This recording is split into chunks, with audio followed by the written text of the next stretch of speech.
Come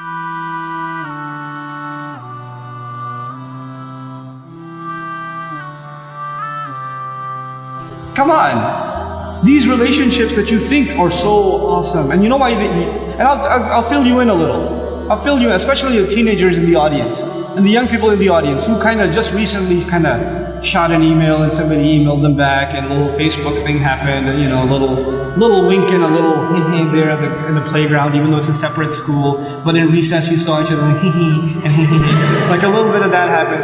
Let me just fill you in a little. All of this is a product of low self-esteem. You think you're ugly. So if a guy thinks you're cute, you're like, really? I'm beautiful? You have low self-esteem. You think nobody's gonna like you, nobody's gonna want to marry you, and all of that stuff. And on the other hand, the guy, we don't have good friendships and good relationships, and we're looking for something.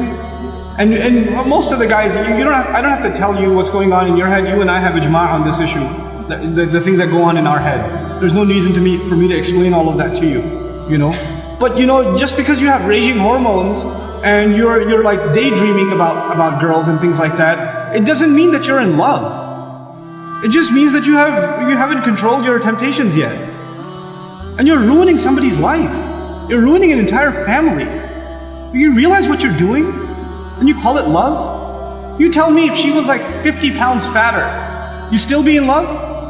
Because she's the same person, same ruh inside her jasad, right?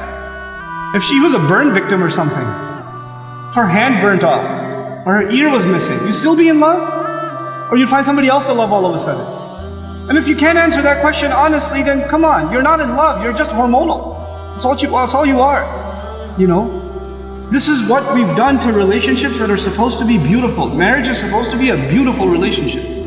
It's supposed to be a lifelong relationship. But because you're watching all of these models on TV and stupid women that are just throwing themselves at men and all this stuff, and you've developed this delusional concept of what it means to have love in your life. Delusional concept. Our deen came to free the world from this nonsense. To free it, because we have a more mature understanding of what it means to have love in your life.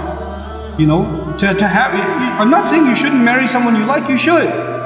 You should be attracted to your future spouse. All of those things are fine, but there's a decency that you have to exhibit before then, And if you're okay with talking to a girl like that, you should be okay with somebody talking to your sister. You're okay with that too?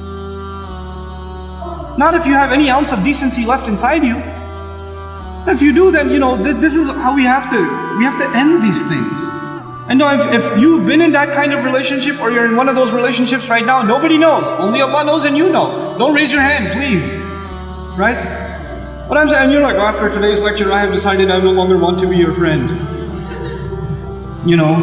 Don't even write that, because even then you're looking for a response. You're kidding yourself.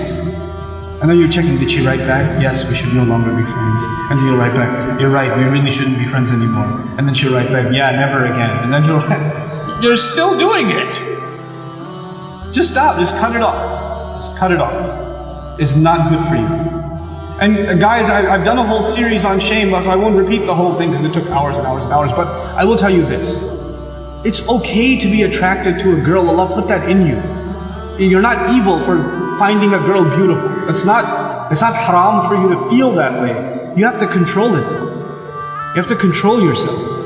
Our deen teaches us self-control. And if you cannot exhibit self-control in one aspect of your life, you'll lose self-control in other aspects of your life. Same thing for you. Same thing for you. Control yourself. Control your giggle. Control your overly friendly demeanor in certain situations. Don't be oblivious to, don't say we're just friends, or he's like a brother to me. If he ain't your brother, he ain't your brother. That's it. That's it. Either he's your brother, you share a mom, or he's not. And that's the end of it.